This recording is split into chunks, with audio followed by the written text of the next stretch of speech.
Click the link in the description for your free AMSOIL catalog.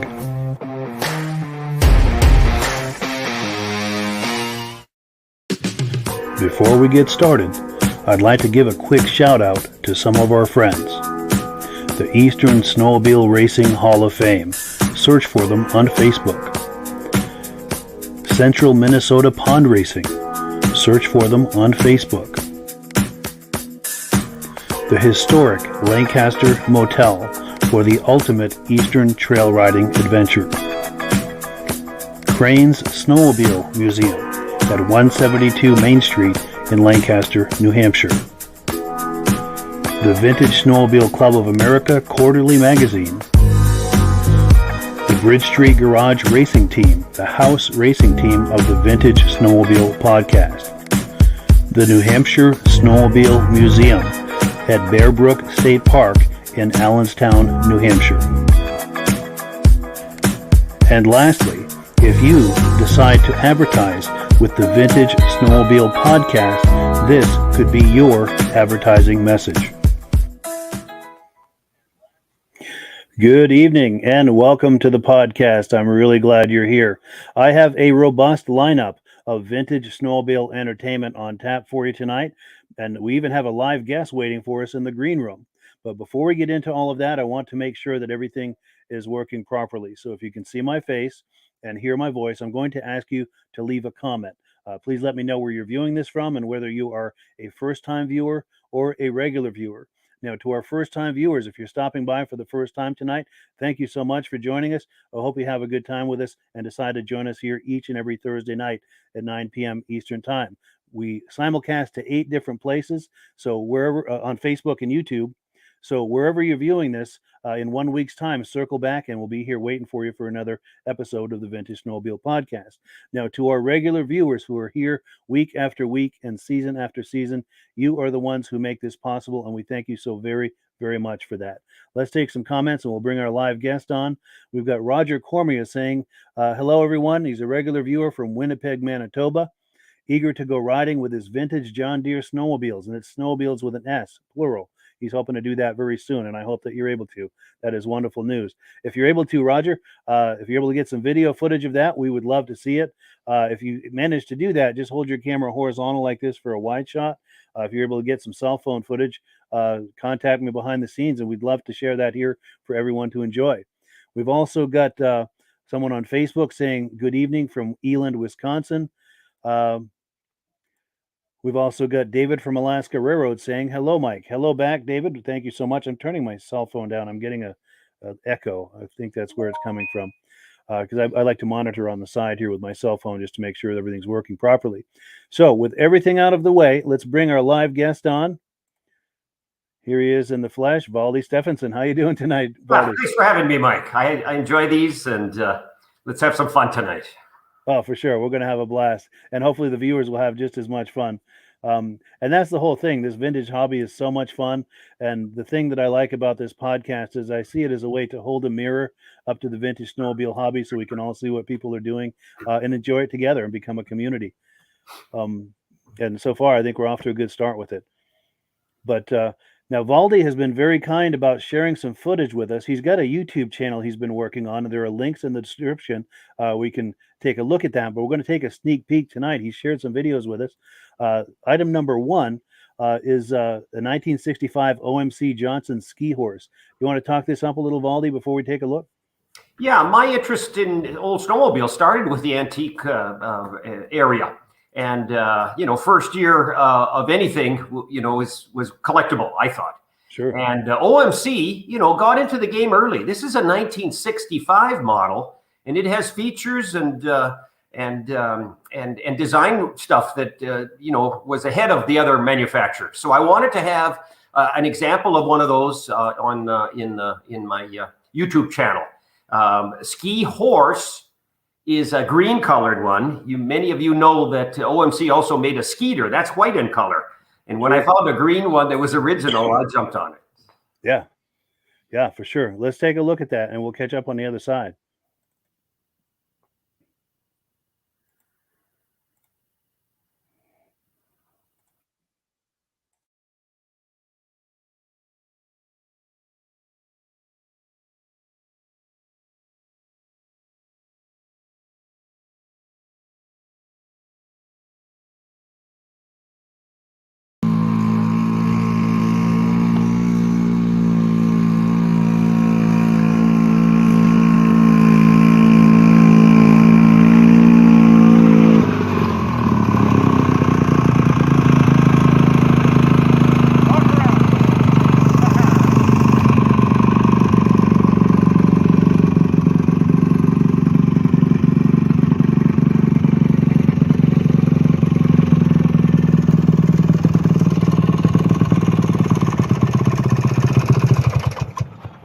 Okay, haha.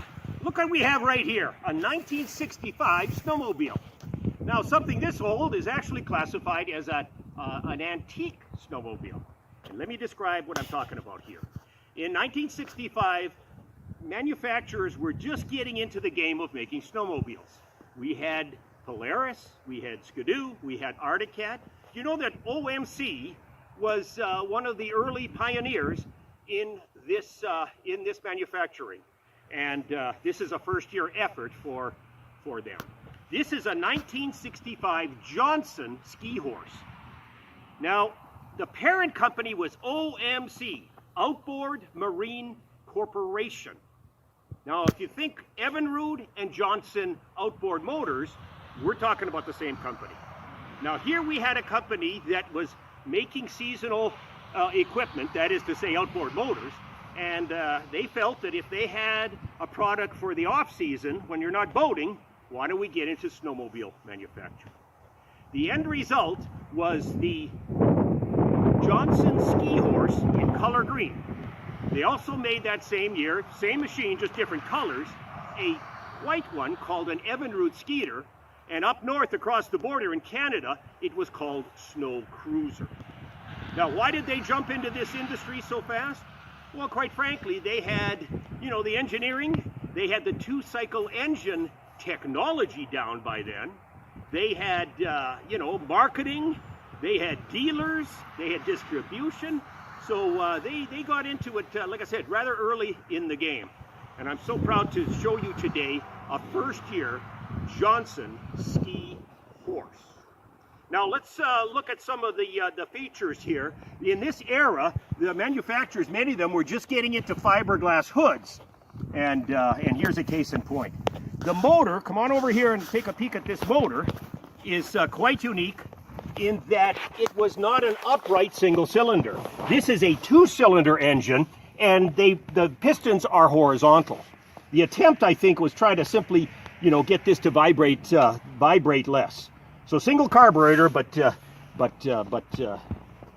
2 cylinders, horizontal, and a clutch. The good news was that they had a neutral cutout. When you wanted to start this thing in the morning and the track was frozen, you simply pulled this knob here, and you could start it without the engine turning the track. So this is an example of a first-year effort, totally restored. This machine is correct in its configuration. It's in fact, it's ultra correct. It is as delivered. So with this first-year effort of Johnson, they had a few design issues. Let's just talk about that. And I wanted to describe a couple of corrections they make. I'll be polite and say corrections. When these machines came out, the dealers started to hear back very quickly from their customers that there was some flaws in this machine. The dealers immediately received parts to replace the bad ones from OMC and plopped them on these machines. So the hunt was on for a machine that was unchanged. That is to say, as delivered from the factory. And I think we see an excellent example here. So let's go around to the front of the machine here, and I'll talk about one of these issues here. Here. Look at this ski here. Okay, I'm going to wipe away the snow. Now notice that this ski is rather unusual. It has 2 of these channels in it. The problem was with that configuration was that there was no runners. And what would happen is users would go on hard pack or some try to travel over roads and stuff, and this all wore right out. So within short order, the factory sent replacement skis to all of their customers. The replacement skis were orange in color, as you can see here underneath the gas cap, that color. So it was not easy to find a set of skis that were in fact original and not all messed up. In this instance, the restorer put welded rods underneath both sides. So this is the correct ski for coming out of the factory, but it's been beefed up so that the problem does not exist. Now another issue will be found right here on the back side of the snow machine. And in effect, this shaft was immovable. That is to say, there was no scissors, there was no suspension on the rear axle. And that created a problem. These things would tear out. So again, the manufacturer sent out a repair kit. A repair kit was a piece of metal, paneling that went in there, and a scissors assembly. So I'm kind of happy to see that this machine has not had any of those upgrades. We can argue that it is as factory delivered. It runs, it drives, and I will also mention that this machine got a first place trophy at the VSCA National Show. It got a first place trophy in the National Show, and it was quite an honor for this old antique to win the top prize at that event. The other thing I want you to take a look at, come on in and you can see some of these details, is that the restoration included all of the decals, the stickers, if you will. And so this is extremely accurate when it comes to a presentation of this as-built machine. Okay, thanks for watching. Yeah, Valdi, that is very, very impressive. It's a really nice example. And I like how you're saying too, it's originally delivered and not with the afterthought or modifications. Yeah, proud to have it, and it like I said, it shows very well. That green paint isn't exactly correct. That is to say, that's a modern automotive paint job. The original configuration had a green hood and a chassis. They didn't even match. So I took some liberties when it came to the paint. Yeah, it paid off. It looks really nice. And I like too the idea. You were mentioning that this is very early in the game. We're talking early to mid '60s, and I like that OMC saw that possibility there once the recreational uh, possibility of the snowmobile started to gain momentum. They saw that opportunity and jumped right on it. And as you said, it made sense for them to do that. Now they had something to do in the off season. They had the dealer network. They had the engines already refined. That was a no-brainer on their part, and it's great that they saw that opportunity and jumped on it. Yeah, if you were an ice fisherman in that era, you wanted one of those snowmobiles. That particular snowmobile revolutionized commercial winter fishing up in Canada, where I'm from. It was just way better than those four-stroke predecessors. Yes, that was a quantum leap. Yeah, for sure. Well, cool. Let's see. We are on item number 2, and we have some announcements. And as I was saying here, the last couple of weeks, I've gotten way behind in my messages in the Facebook Messenger for the Vintage Snowmobile Lovers Facebook page. They've really been stacking up, but I've been going through them, and people are sharing images and comments and thoughts and questions with me. So during this section here, the announcements portion of the program, I'm taking an opportunity to put some of them on the screen and talk them up, and we'll take a look at them. And feel free, Valdi, to comment at anything we see here. So this is an image from Bill Mason. This is a mossed over snowmobile. I think I know what this is. Do you think you know what this is, Valdi? That's a Bravo. That's a Yamaha Bravo. Good but call. It's a chemistry experiment. It's a biological experiment. Yes, the test of time. And Bill also said it still runs, which is interesting. And I was thinking it might be that because I saw if you look close, there's a lowercase BR and possibly an A on the side of the hood there. So I did a little research on a Google search, and interestingly enough, this is about 83 or so. It's not quite the same model. I think it's probably a different year, but this has an uppercase B. So let's go back to that image. I don't know if the upper part of that B wore off, or if this is just a different year with a lowercase b. But I'm pretty sure that's what it is as well. I was pretty sure it was a Bravo. But actually, we've got a few comments coming in. Let's look at those, and then we'll look at a few more of these things that have come in. Now, David from Alaska Railroad is saying hello to Valdi, and he's wondering if you're still making the old iron videos. That's an excellent question. Okay, I can answer that. The producer of the Old Iron video series kind of ran out of gas. You know what I mean? He just woke up one day and says, "I'm tired of doing this." We did produce 6 of these videos. They're full length, professionally done. They are for sale at the Top of the Lake Snowmobile Museum in their store. You can buy them in person. You can buy them at a swap meet where they're displaying, or you can they will mail them out to you. So that is your source for that those DVDs. I wish we would continue, but I talked to the gentleman the other day, and he says, "Look, I'm retired. I'm just too old for this, and no more." Sure. So it was fun while it lasted.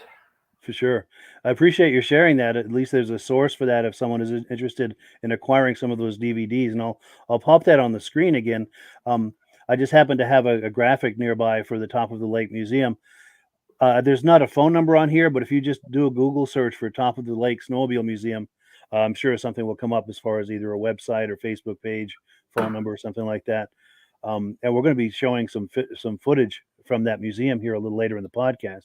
But I do have some more images to look at. This is an image from Corey Murphy. He's got a 1974 Johnson JX400 with a 377 swap. He's also got a 1980 500 Everest with an Electro swap. And I don't know if that's a typo. I typed it just as he did. I saw Electro. I don't know if it's supposed to be Electro with a C. I'm not sure what that is exactly, but just really cool images that he shared with me, and we really appreciate that. And I'm going to go back and forth between that and some comments because we've got comments coming in. Got someone saying, "Hello, Mike. Great show. Thank you very much." We've also got David from Alaska Railroad saying he's paying a compliment on the ski horse. Our dear friend Judy Rinaldi, who has been inducted into the Eastern Snowmobile Racing Hall of Fame, is saying hello, a dear friend. Also, from Platkill, New York, regular viewer. I think that might be Stacy and Art Fosler, but I'm not sure. For some reason, this interface, it doesn't always show the names, which is confusing. But someone else is saying cool sled. And also someone saying maybe a brute. And that is a good call. I had considered that, but let's take a look at that footage one more time. That third letter, if you look at the right-hand corner of the screen, it's either an A or an O. The top of it is closed. But yeah, good call. It could very well have been a brute. But no, it's not a brute. Look at the gas tank, or that hose that shows how much fuel is in the tank. That is a Yamaha. Look at the handlebars. That is a Yamaha. Sure. But good call, though. Thank you, though, for offering that suggestion. That we're in the ballpark anyway. And then we've got Jake Capeller. He's got a Suzuki here with a really interesting story. He says, how many of these do you see around? He says it's a factory twin front exit exhaust, bored 38 millimeter carbs, ported board, and he has the original cylinders, exhaust, and heads from the factory 395. Now, his grandfather had a buddy at Suzuki, and they tricked it out for him before they shipped it direct to his house. So this was done at the factory or wherever they were doing it here in the U.S. He says it's a 100-mile-an-hour sled in 1974. And he has the stock carbs too, and this is his project for the winter, and he's agreed to share some footage with us as that project progresses. But what do you think of that, Valdi? Any thoughts on that? You don't see many Suzukis, let alone one that was hopped up, from the get-go. For sure. That is a rarity, for sure. And I can't wait for Jake to share us some footage as that project progresses. We would love to see that. We've got another comment coming in. Oh, yes, and Darren Lumby. Darren, I owe you a massive thank you for what you sent me earlier in the week. I've been meaning to get back to you, and I'm going to do exactly that here in the next few days. He says that we make Thursday the best day of the week. Great show, and thank you so much. And thank you so very much, Darren, as well. We really, really appreciate that.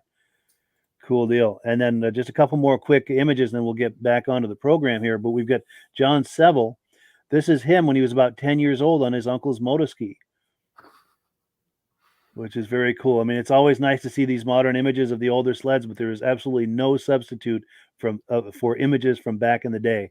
That's how I feel. What do you think, Valdi? Well, I like that smile. He's having fun. Oh, yes. Ear-to-ear grin. Absolutely. And then one more image here. Mark Valent is looking for a 1977 Arctic Cat El Tigra. Wondering if there are any for sale out there.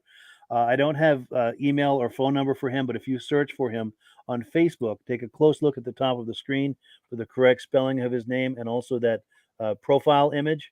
Do a search for that on Facebook and look for that profile image.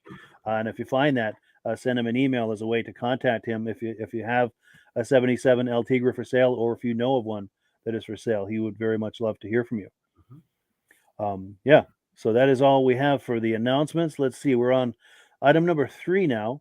Valdi has got some more footage from us. And by the way, there's links in the description to his YouTube channel. These are off of his YouTube channel. He's got a wonderful channel going over there. Once we're done with the podcast, go on over there and browse. He's got tons of videos. He's doing a really good job with that. But this is a 67 EATON'S snow track that we're about to take a look at. Do you want to set that up for us, Valdi? Yeah, I am originally from the prairie provinces of Canada. And there were some unique sleds there. I'm from Manitoba specifically. Manitoba is just north of Minnesota, just north of Roseau, Minnesota. And in the late 60s, Polaris was assembling snowmobiles in Manitoba. They were doing this because they could reduce the amount of tax and duty, excise tax, I think they call it. So Polaris developed this assembly plant in Canada, and they were doing a lot of off-brands, private labels of their machines. And this is the ultimate off-brand for a Polaris. Its genesis is 66, 67 Polaris. You'll see parts that are from both of those years. Sure. And the brand here is called EATON'S. It's a department store. They had a big catalog. This is a catalog only machine. Now, why would anybody buy a snowmobile out of a catalog? Well, if you lived in far remote Canada, and there's a lot of native communities, Indians, Eskimos, they didn't have a dealer down the street. So these people were buying this stuff just based on a catalog, excerpt. And it was about as, the only way to get a snowmobile. So this is the case. The styling is interesting. So let's just watch and see. Absolutely. It's a smart looking sled. Let's take a look. It's taking a moment to load here. Oh, I should mention that a viewer mentioned this a couple of weeks ago. Yeah. And I said, we'll show the video. Yes, you're right. You're right. And it failed to load, so I'm going to try loading it again here. Yeah. The viewer was from Sudbury, Ontario, of all places. Cool deal. I do remember you talking about that. Yeah, we've got it loaded here. Let's take a look.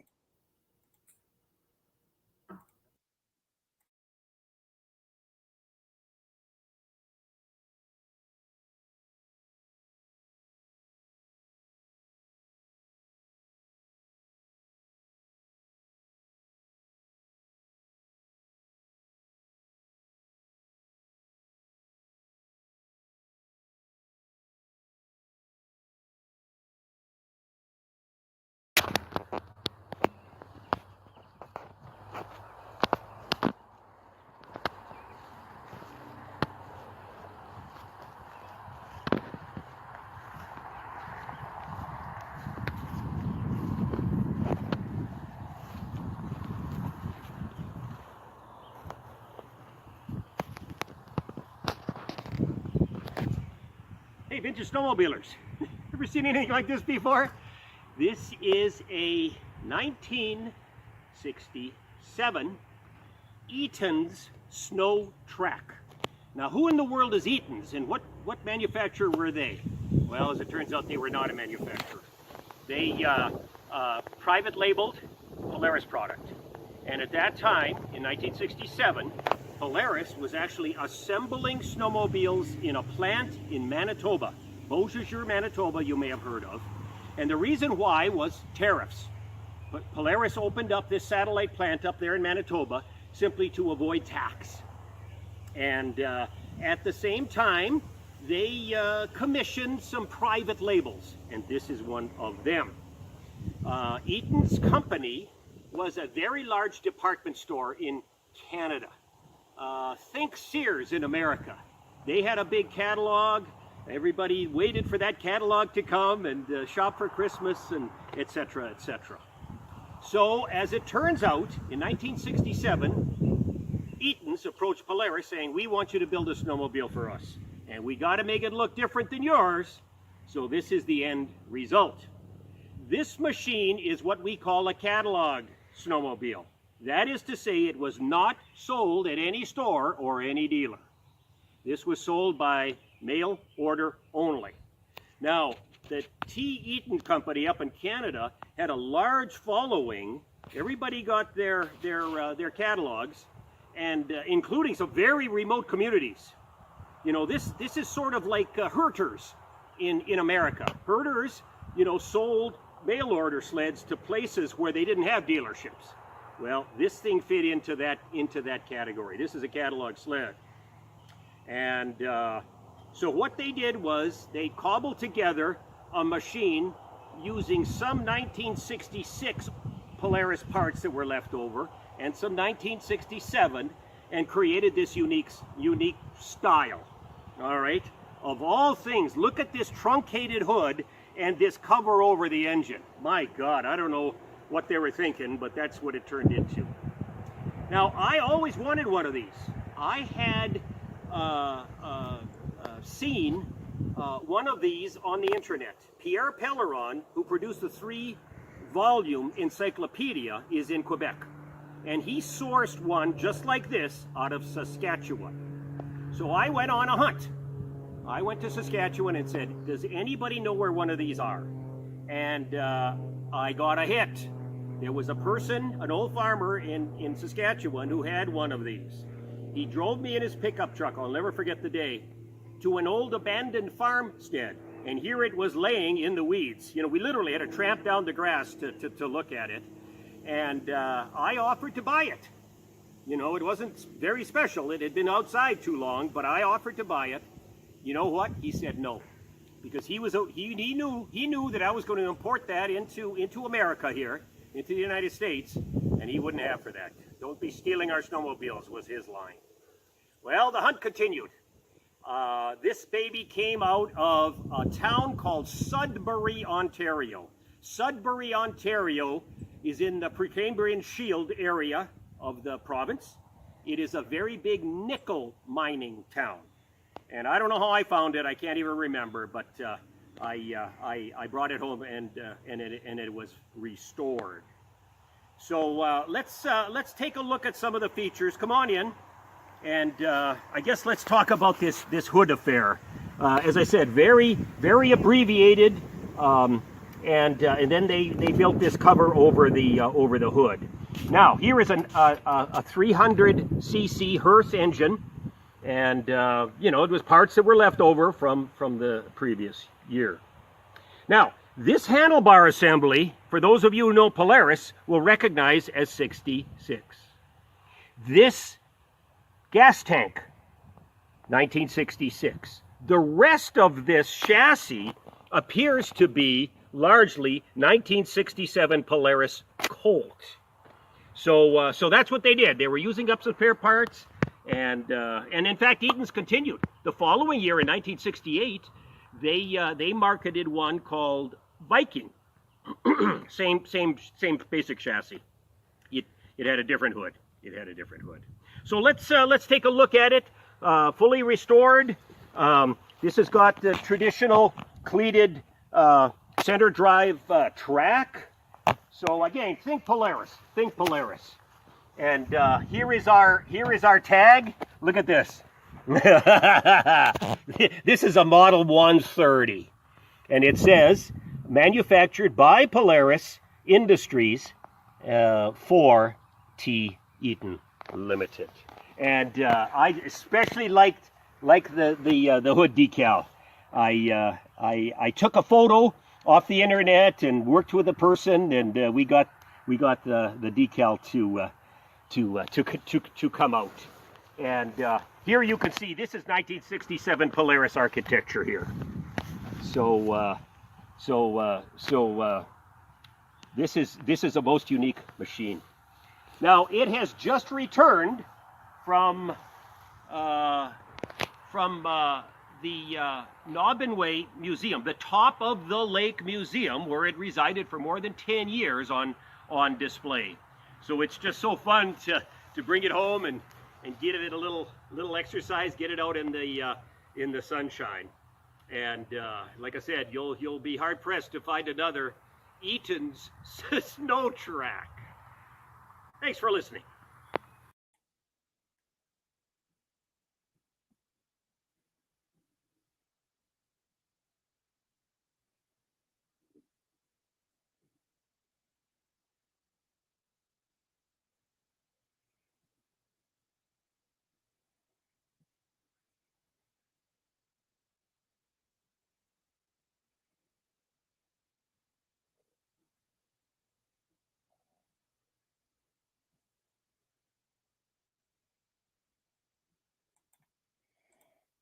Very, very cool, VALDI. That is a truly unique machine and a truly unique story as well. Yeah. Anyway, some people collect oddballs. I guess I'm the oddest ball out there. Yeah, that is pretty unique, but yeah, very interesting. And there's a parallel there too. We were talking about OMC and the foresight that they had, to try to jump on that momentum that was happening with the recreational possibility of the snowmobile.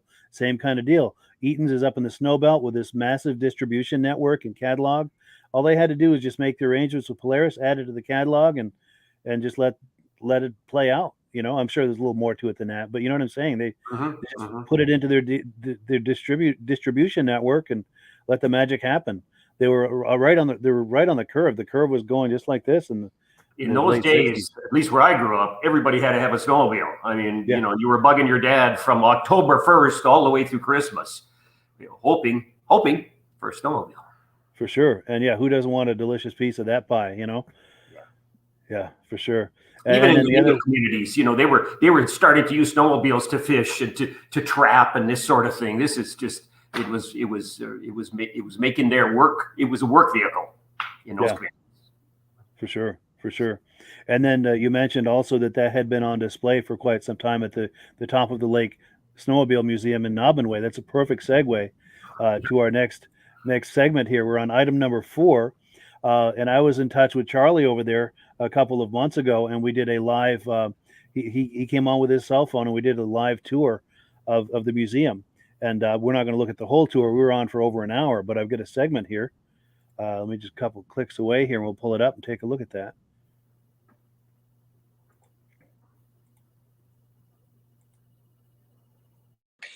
Here's a Bearcat made in Antigo, Wisconsin. Like 12 or 14 of those were made. Yeah. Here's a Snowbug. It was made in Sudbury, Ontario. This version is called the Love Bug, but because you sit side by side in it. Sure. They made different versions. Back on the wheel kit stuff here, this is a Scatmobile made in Grand Rapids, Michigan. Yeah. This wheel kit or the skis. So this was kind of your forerunner to the four-wheelers that we have today. Sure. And then you can see some over here. This is the back end of a Timberwolf. These 2 tracks. I'll go around the front of it also. It was made in Sioux, Michigan, which is 60 miles from here. They only made 8 of these. We know of 2. Okay, here's the front of it. It's called a Timberwolf. It's a cool sled. It was the pace sled at the Sioux I-500 in 1970. This sled right here. That very sled. That very sled, yes. I can show a picture. I don't know if you can see it or not. But right here is a real photo of it right there. That's Dr. Zabelka. That's the actual photo from 1970. Wow. Yes. I was telling you, they made 8 of them. 8 of them. 8 of them. We found this one in a rock pile. We have they made a race version also. Right here's the race version. I'll show you a picture of that. Oh, yes. That's the race version. Yeah. That's home in my garage. Oh, really? Yes, that's home in my garage. So we know of these 2 machines. Yeah. One and one in my garage. We also, I tracked one down. It went to a crusher in Sioux, Canada. Mm-hmm. And another one, Dr. Robinson in Sioux, it actually burnt in he had a garage fire and it burnt. So we know where these 2 are. We know 2 that were destroyed. So there's still 4 more left out there. Wow. It'd be cool. I've been looking. Can't find them. Yeah. Tracked them down. We'll put it out there to the viewers as well. If anyone knows the whereabouts of any of these sleds, these 4 remaining sleds, please be in touch. Here's this is what it was called, Timberwolf by North Sports, Sault Ste. Marie, Michigan. Yeah. That's old photos from 1970. Very nice. And we took this around the Sioux I-500 track in 2013. We got it restored, and my granddaughter and I took it around the Sioux I-500 track. The Sioux I-500 track is the only 1-mile ice oval in North America. It's kind of cool. It's a 500-mile enduro race. Yeah.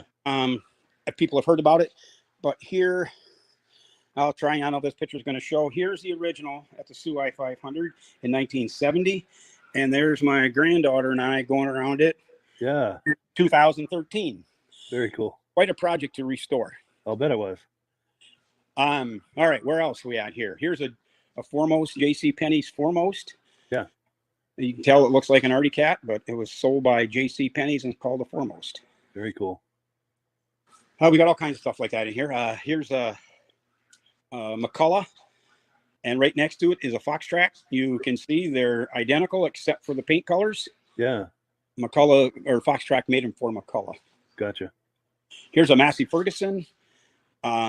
This Massey Ferguson here has got a lot better paint job on it than when it was new. The guy restored it and he did a beautiful job. Like I said, the paint is a whole lot better than they had when it was new. Yeah, that's really nice. Yeah. Right above, this is supposedly the smallest snow sled made. It's called a Wheelark, and right next to it is Ski Lark, his bigger brother. Huh. They were made in California by the Larkin Aircraft Company. Yeah. Kind of cool. I don't know. The John Deere helmet sitting there right by it too. Oh yeah, nice. You gotta have that. Oh, for sure. Oh, here's an original Autoboggan. When they were made in Canada, they were called Autoboggans and painted a wheat gold. And then right next to it over here is the same thing, but it was called a Polaris Snow Traveler. Painted different color, but this was Minnesota. This was Canada. Same thing. So there were a lot of private labeling going on back in the early days. Yeah, of course the catalog stores, they all did it. Sure. Home Light. I'm going to show you this Thunderbolt before I get out of this area. This is a Thunderbolt. Is one of 2 made. Yes, wow. Made. And we have it right here. Next to it is a shark, and there's here's an ambulance too. This is from a volunteer fire department, upgraded and got a new one. This is like in the 80s ambulance sled. Yeah. One of the girls that work here, actually, I don't know if you can see it, but it looks like some guy laying in it someplace. That's what you don't want to be in. You want to. Yeah. We have the Model T before we get in the back section. Oh, look at that. Yeah. Yeah, Model T with a track conversion kit on it. And this is where the word snowmobile came from. This was in Ossipee, New Hampshire, is where this was made in 1917. Can't see it, but right there is the tag on it saying it. So it was called a snowmobile conversion kit. And then later years, they were made in Wisconsin. Snowbirdie and Snowflyer made them. Yeah. The different track conversion kits. Sure.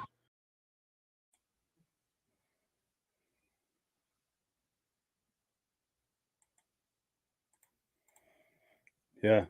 So we are back, and yeah, thank you so much to Charlie Valier out at the Top of the Lake Snowmobile Museum for that amazing tour. That's just a few minutes of that tour. There's a link in the description if you want to check out the whole thing. But any thoughts on what we're looking at there, Valdi? Oh, they've got a great website too. You should look. Yeah. Well, sure. better than that, you should go to that museum. It is Yes. it's my personal favorite. Nice.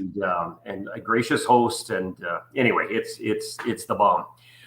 We've been talking about these catalog sleds. You saw a few in that video. Now, be aware that the Top of the Lake Museum puts on a show. Their winter show is in February, and their theme this year is catalog sleds. No way. Yeah. That is cool. Very cool. Yeah, I wish I were in the area. That's too long of a drive for me, but hopefully somebody will be there with a video camera to take some video of that. We would love to see that. Yeah. Yeah. Oh, it's a bucket list location for guys like you and I. For sure. Now, Valdi, since you're familiar with that museum, there was a sled he went by quite a few times, and I never did get a look at it. It was yellow, but it wasn't a Ski-Doo, and it had these fenders on it, almost like it was a trike. Oh, that was a snow pony. Okay. You know, snow ponies were little snowmobiles, and they made conversions. And that's an example of one. You know, you would replace a track with an axle and put two, ATV style tires in the back, and then one in the front. Sure. And snow pony. So there are not many of those wheeled snow ponies out there. Yeah. And that was impressive to see a couple of those. Yeah, for sure. So that was fenders over a wheel kit. Yeah, you would buy this kit. Yes. Nice. Well, yeah, thanks for clarifying that. I appreciate that. And we do have some comments coming in. Let's see. We've got David from Alaska Railroad says he remembers as a little boy in the 70s seeing sleds in Sears and Montgomery wards, and at the time he wondered what they were. Cool deal. And then he said, awesome story on that sled. Someone on Facebook saying good evening and good looking museum. Cool deal. Now, before we shift gears, Valdi, any comments on the Top of the Lake Museum before we move forward? Or? No, they've done a great job. They get a lot of support there. Of all places to find the best snowmobile museum is where it is. I mean, that's the magic of this thing. They've got a very dedicated board of directors. They have a research library. If anybody has materials that they're willing to give up, when one of somebody might die or something, and the widow was saying, "What do I do with all this stuff?" Send it to them, because they have a reference library that's going to be very important as time marches on. Yeah, that'll be an they amazing have programming there. As I said, it's just a recipe that works for them. That is amazing. And one of these days, I need to make my way out there and visit it in person for sure. But cool deal. So we are on item number 5. This is another one of Valdi's sleds. This is a clip from his YouTube channel, to which there is a link in the description. Be sure and check that channel out after the podcast. This is a 1970 Motoski Grand Prix 634. You want to set this one up for us? Yeah, found it in Saskatchewan, and this embodies the metal flake era. Sure. But unlike Motoski Orange, it ended up being gold. Wait till you see that, even the motor. Sure. Well, let's take a look.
on that thing. Did you see that?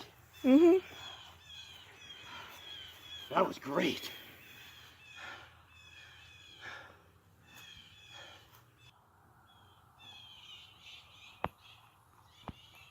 Hey, Vintage Snowmobile fans.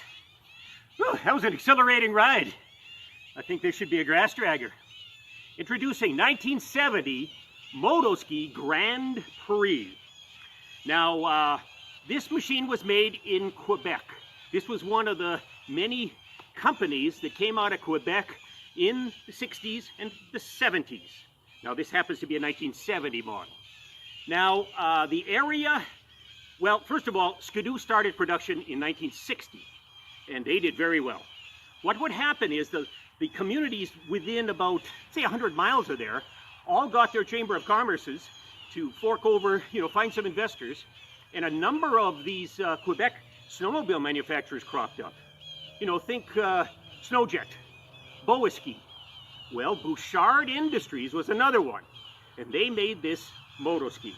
Later, motoski was purchased by Giffen Industries, and then ultimately Skidoo bought motoski, but that was much later. 1970 was kind of a heydays of snowmobile manufacture, and I wanted one of these gold-colored ones. Now, most of you know motoski to have an orange hood with a black stripe and a seat that is, what is it, light blue in color, with a white stripe down the center. Well, they decided to build a different model, their premier model would be a different color. And this is that machine. It is the Grand Prix. Now, when I found this one in Saskatchewan, I says, I gotta have it. Why? Because this monster motor, this was the largest motor of the time, 634 Hearth, 6970, that was the king of the hill there. And so I'm just so proud to have purchased this. Now, let me give you a sense of its history here. I cleaned it up and took it on a poker run here in Minnesota, where I'm from. And surprisingly, I went with a friend, and we went to the farthest distance on this poker run. I think it was about 12 or 13 miles out, and had lunch. And I remember when we came out of the restaurant, his wouldn't start. So I says, okay, Mike, there's plenty of people in there. You bum a ride back to town. And I says, you know what I'm going to do?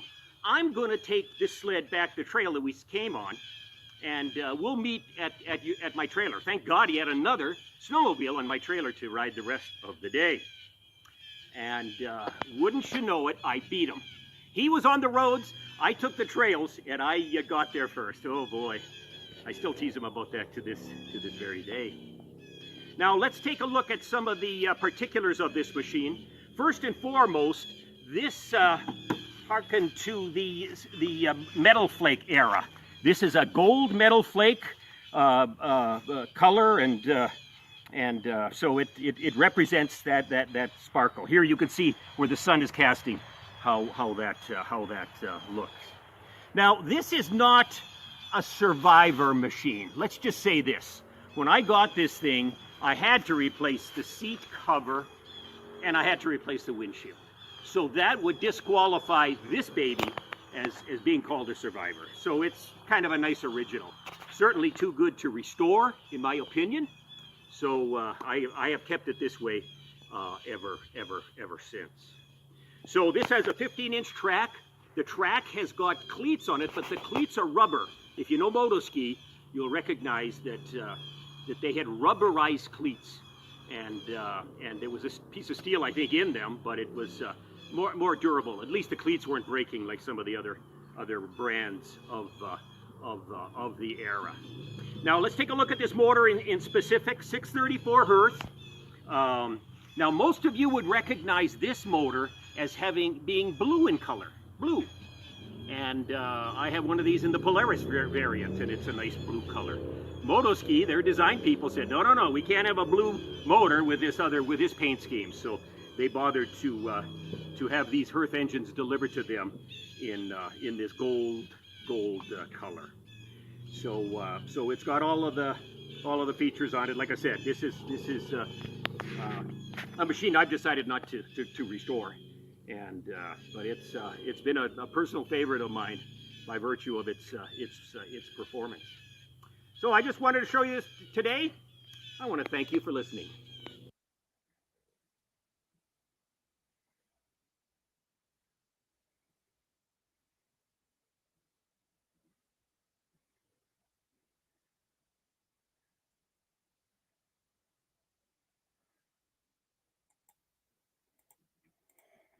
Yeah, that is a really sweet sled, Valdi. Yeah, thank you for sharing that with us. I was happy that the grandkids who were taking the video stayed with it, because when I made that run up the yard, it kind of pixelated, on your replay there. Sure. Scared the hell out of me. I tell you, I lifted the skis, and you saw how I was out of breath. I was worried that I was going to hit that tree. Yeah, it's almost like watching grass drag. Really a punch. I took that sled on a trail ride. I think it was a poker run. Well, I can't remember. Yeah. But all of a sudden, it wasn't going good. And here, I had ripped the secondary clutch apart. There's rivets, and all the rivets went out. I mean, the secondary clutch, I'm surprised it didn't explode, but that motor was that powerful. Wow, really torquey. That machine remarkably has performance. Yeah, that is cool. And you can tell just the way it sits in there. That engine is a beast. Yeah, that is cool. Now, while we're on the topic of moto ski, while we're speaking here, I'm going to pop a link in the comments, not in the description, but in the comments. And this is a few months ago, I was looking through an old industry magazine. I think it dates back to about 71 or so. And it has the announcement of Bombardier's intention to acquire the moto ski. And it's got all the details as far as the price and a whole bunch of other things. And I've just pasted the link in the comments. So if anyone's curious about looking at that, it's a wonderful way to take a look at the details as that happened. It was news at the time. I think it was 1971, but I kind of having a senior moment on all of those details. But it was after that, but sure, maybe 72. I don't remember.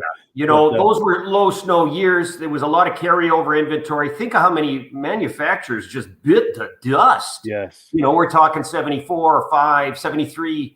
It was just a big industry that just, attrition. It just started down collapsing. to a half a dozen. Now we're down to 4.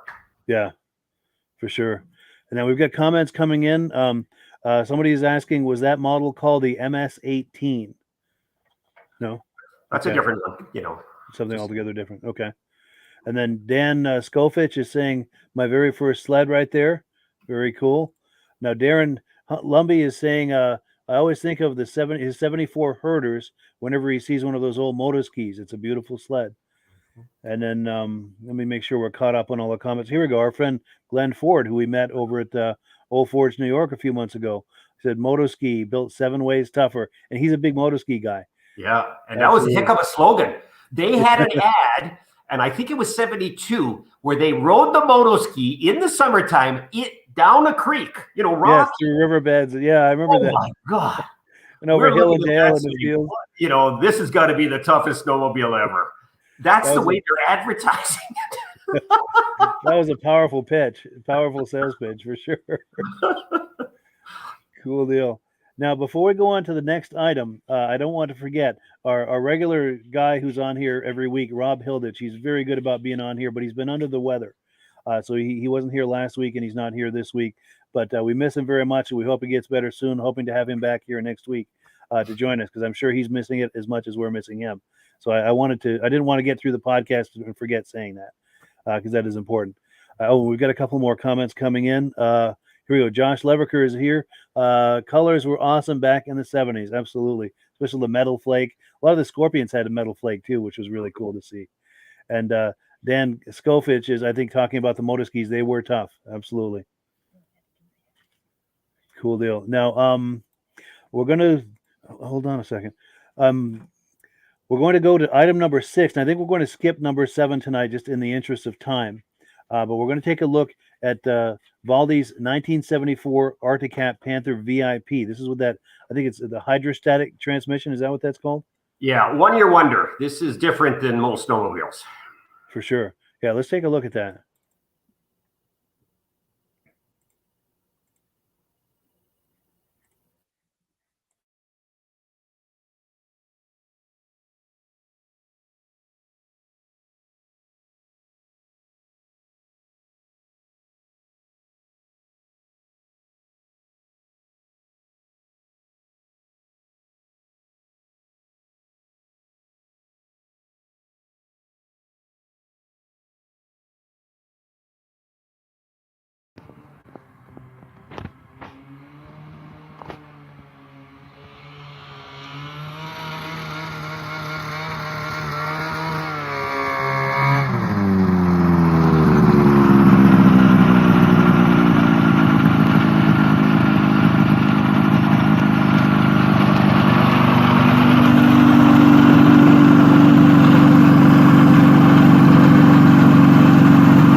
Well, it's March. Snow's almost gone. It's pretty sticky today. Hey, listen, I wanted to show you this machine. It's a one-year wonder. We only made it for 1 year. Now, this is what you would call an original snowmobile. That is to say, it hasn't been modified, no replacement parts put on it, no paint. In fact, this particular bad boy would actually fall under the category of a survivor. A survivor is a machine that really nobody has played with.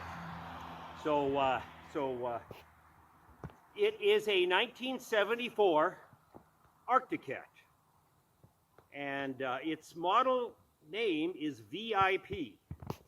Now, I had this machine on display at a show one time, and a fellow came up to me and he says, you know what? I was an Arcticat dealer back in those days. This machine, this particular VIP model, was the most expensive consumer machine they made that year. He said that it was fully featured, and it was hard to sell for that very reason. You know, I think its retail at that time was $1,895, which was a lot of money back in those days. Now, why my interest in this particular model? It is because it has some pioneering elements to the Arcticat line. So let's get a little closer here and talk about some of that. Now, this thing has a very unique drive system. So let's open the hood here and okay, I'm sorry. Let's go around on this other side. Okay, now here's what I want to show you right here. Look at this. No drive belt on this machine. This says Cat-O-Matic. This is a torque converter automatic transmission, not unlike your car. And Arcticat wasn't the first one to do this. Quite frankly, Yamaha, was using it, but it really never had any legs. I don't mean to say it didn't work. It certainly does. It's a very linear flow when you hit the accelerator, but it just, it added weight and complexity. And Arcticat, in their wisdom, just said, no, we're not going to do it. Okay, some more features about this VIP. Of course, number one being that Cat-O-Matic drive, but looky here, electric start. That was a standard feature on this. I believe it's the first consumer production sled. There were some dealer installed electric starts. Also, how about this? Oil injection.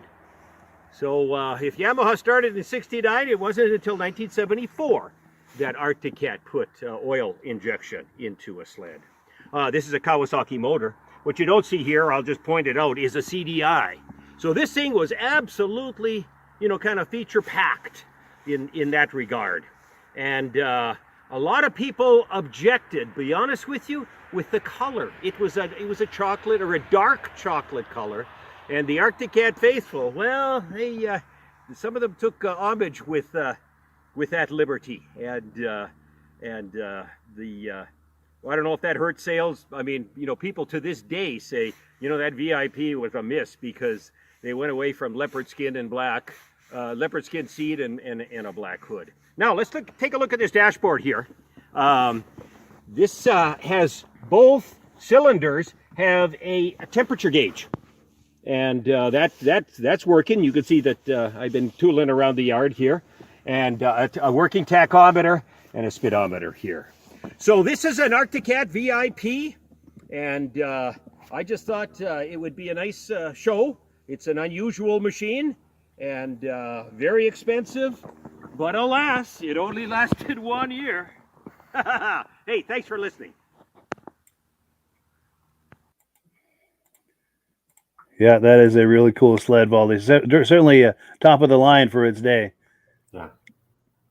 Now, to drive that, does that hydrostatic transmission give you any advantage over traditional centrifugal clutch? No. I sort of missed the hit, Sure.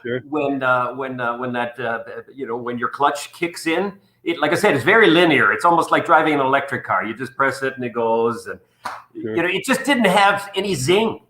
It's Sure. it's a as I said, Arctic Cat isn't bragging about their VIP models. I just think that it's so unique that was the purpose. More unique than anything. Sure. That's the big sell on it, is the uniqueness of it, for sure. Now we get some comments coming in. Let's see here. They also rode the motor ski on a Ferris wheel. I think I remember an ad for that as well. Cool deal. And then David from Alaska Railroad says, "Get well soon, Rob. You were missed." Absolutely. He absolutely is missed. And let's see. David from Alaska Railroad says he had a 74 VIP, traded it for a 76 Polaris TX. Cool deal. Now, Dan Scofich says most VIPs sat in the shop rather than on the snow. I imagine that would be the case. He also says the Yamaha Hydro was a much better design. We've got someone on Facebook saying great show. And then one final comment here, and we're going to wind down the show. We've got David from Alaska Railroad saying that the Alaska VIP sleds came with the original owner's name stamped on a plate on the sled. VIP stood for very important person. Cool deal. Now, does yours have a name stamp on it? I don't know. I don't think so. No. Okay. So maybe when they sold it, they removed it or something? Yeah. I got gypped. Yeah, for sure. Well, it would be somebody I don't know anyway, so that's fine. Sure. You should write a strongly worded letter to somebody. Another flaw with that machine, of course, was that the motor, hooks up to that torque converter, sure, and the rubber seal leaks. Oh no! Well, I would put that thing away and have to put cardboard underneath it, because sure enough, there'd be 10 or 12 drips coming down. Sure. I've actually had to add Dextron to that tank once, because I just lost it up to the floor. Wow, that's too bad. Yeah, so another example as to why it only lasted 1 year. Sure. And then we've also got someone on Facebook saying another great show, John Spranger, who's been with us since the very beginning. Cool deal. We thank you for that, John. All right, so we've come to that time of the program. Any final thoughts, Valdi, before we wind down the program? No, I'm having fun. I added a new video tonight to my YouTube channel, and it relates to racing chaparral snowmobiles, and it's very visual. Wonderful. Yeah, if anyone is viewing this is curious about there are links in the description to Valdi's YouTube channel. By all means, go over there, take a look. He's got some amazing things going on that channel. Very much worth a look. Yeah, it's called Valdi's Old Snowmobile Information Factory. Yes. Is that for a name? That's a good name. Cool deal. All right, well, we're at the top of the hour. We're going to wind it down. As always, last word goes to AMSOIL. And thank you, Valdi, for coming on. Thank you also to the viewers. We really appreciate it, and we'll catch up with you guys in 1 week's time. Hello, everyone. This is Rob and Mike. How you doing today, Rob? I'm doing good. Mike, yourself? Very well. Thank you so much for coming on. I appreciate it. Now, today, we're going to be talking about AMSOIL. And in a few moments, we're going to show you how you can get the deepest discounts, free shipping, and free gifts when you order your AMSOIL products through us. But first, I'm going to ask Rob to give you a quick description of what AMSOIL is and why you should consider using AMSOIL products in your motorized vehicles. Thanks, Mike. AMSOIL is 100% synthetic oil. Everybody uses AMSOIL for a different reason. Some people like the benefits that AMSOIL is warranted for 25,000 miles or 1 year. The reason we can do that is because AMSOIL doesn't oxidize. It doesn't form the usual carbons, gums, sludges like petroleum oils do. That's why we can keep it in the engines longer. Petroleum oils never do wear out. They oxidize themselves. That's why they have to be changed at 3,000 kilometers. And AMSOIL likes the benefit that you only have to change the oil once a year. That saves some money. Some of the people like the benefit of AMSOIL is it's a slipperier type lube. By having a slipperier type lube, it cuts down friction and drag. By less friction and drag, engines run 20 to 50 degrees cooler, better gas mileage. Now, AMSOIL says 25% more protection than the industry requires is in the AMSOIL bottles. My average customer gets about 10% increase in gas mileage. That's a big savings. Yeah. And by cutting down friction and drag, for every 10 degrees you cut down the friction and drag, doubles the life of the engine. So by having the engine run cooler, it makes it last longer. Some people like the benefit of the range of the AMSOIL. AMSOIL's flash point is 425 degrees, and it pours at 50 below zero.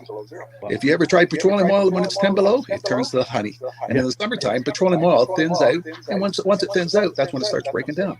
So AMSOIL's an all-season oil, can give you better gas mileage, longer engine life, less maintenance. It ends up being cheaper over a year's time running AMSOIL than it is petroleum oils. That's amazing. That's amazing. And AMSOIL is available for pretty much any motorized vehicle, anything from lawn equipment, cars, trucks, boats, ATVs, motorcycles, snowmobiles. Yep, yep. And a lot of people phone me up and say, well, what's the benefit of our gear lead? Exactly what I told you about the engine oil. It pours in cold weather, it runs cooler, makes the equipment last longer. And they say, well, what's the benefit of the small engine? Same thing. Makes the engine run cooler, last longer, better performance. So it saves on all the applications that AMSOIL has available. Wonderful, wonderful. So yeah, let's talk now. Hopefully this has convinced people to think about maybe joining us in the AMSOIL experience. Let's talk about some of the discounts and free shipping and how that all happens. I'm going to pop a graphic on the screen, and yeah, by all means, if you want to talk people through how this preferred customer program works. AMSOIL has a number of different programs. One of our main ones is a catalog customer, where somebody can order directly out of our catalog. If they order out of the catalog, they order $100 worth, AMSOIL will ship it right to their house. But our best program is our preferred customer. For only $10 for 6 months, you become a preferred customer. You save 25% on all the product. You order $100 worth, they're going to give you free shipping. You don't have to order a whole case. You can mix and match. Say you want 4 bottles of small engine, 7 bottles of 5W30, and a couple of gear loops. You can mix and match. You can order 1 bottle at a time if you want. There's no minimums, no maximums. By being a preferred customer, you save over 25% on all the products you're going to buy. AMSOIL sends you extra gifts, $5 gift certificate on your birthday, $5 when you renew your account, stuff like that. So it's a good way to save on some of the products you want to buy. For sure, for sure. Yeah, it's an incredible value, and this is the deepest level of discount that anyone can get when ordering AMSOIL. Is that correct? It is. It is. Wonderful, wonderful. So let's take people through the step-by-step experience of placing an AMSOIL order. Then that would include signing up for the preferred customer discount, preferred customer program, so they can receive those deepest levels of discount. So let's go to the website. This is what the website's going to look like. These are some screenshots. Once you go to amsoil.com, there's a link in the description, or you can just type that into a browser, amsoil.com. This is the page you land on. At the upper corner of the page there, you see how I've circled in red. That is the link to click, the Join Now link. That will take you to the preferred customer program page, where you can take advantage of all these discounts and free shipping and everything that we've just been talking about. This is what that page looks like. In the lower right, you're going to click Join Now. This will pop up. You select the duration you like, whether it's 6 months or 12 months. Click Add to Cart. Now, once this pop-up goes away, we'll be back on the main page. And the upper left, you'll see where I've got that red arrow that says Shop. Now you can start shopping for products, and on your very first order, you're going to get these discounts and the free shipping as long as it's over $100. You get all of these benefits right away. So once you click Shop, it's going to take you to the product page. There's different types of oils, lubricants, so on and so forth. For the benefit of this exercise we're doing now, I'm just going to click motor oil. It shows different types of motor oil. Let's click gasoline. Now this takes us to an item. There's synthetic motor oil, and you can see the item there, and there's choices for different viscosities. But take a look at the price. Let's take a closer look. Let's zoom in. But if you've joined the preferred customer program first, you're going to automatically get the deepest levels of discount. That's what we're looking at here. You're saving $3.80 on that quart of oil. Instead of paying $16.29, you're now paying $12.49 for that quart of oil. That is the deepest level of discount you can possibly get. And then you just add the quantity that you'd like. You select any other items that you're thinking about, add them to the cart. And once you click Add to Cart for the final time, you're going to see this come up at the top of the screen. It's going to show your items and the total that you're at so far. Pardon me. And then you just click View Cart in the upper right, and that'll take you to your cart. Take a close look here at the upper right. That blue box shows that you're getting free shipping. You're eligible for free shipping on this order because it's over $100. That little yellow box shows that you've got the preferred customer membership on your order that gives you the deepest levels of discounts for the next 6 to 12 months. And then below that, you've got the items that have been selected. For the exercise here, I selected 9 quarts of the signature series, but that brings us up over $100 for the free shipping. We're saving $34.20. And if you're ready to finish, you click Checkout Now, and that takes you to this screen here.